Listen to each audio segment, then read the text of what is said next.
Tired of that nagging feeling that someone might snoop through your iPhone?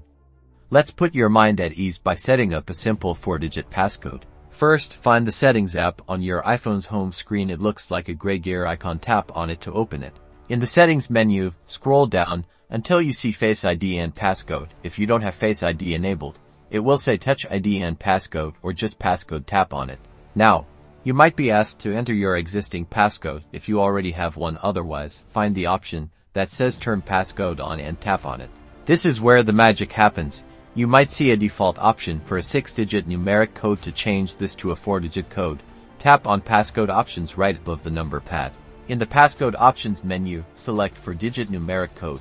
Great! Now you can enter your desired 4-digit passcode using the number pad. Choose a code that's easy for you to remember but difficult for others to guess, like avoiding consecutive numbers such as 1 to 3, 4.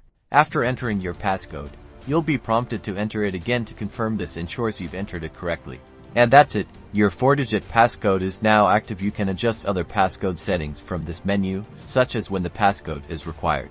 Now, whenever you turn on or wake up your iPhone, you'll be prompted to enter your 4-digit passcode, adding an extra layer of protection against unauthorized access. Remember to keep your passcode safe and secure.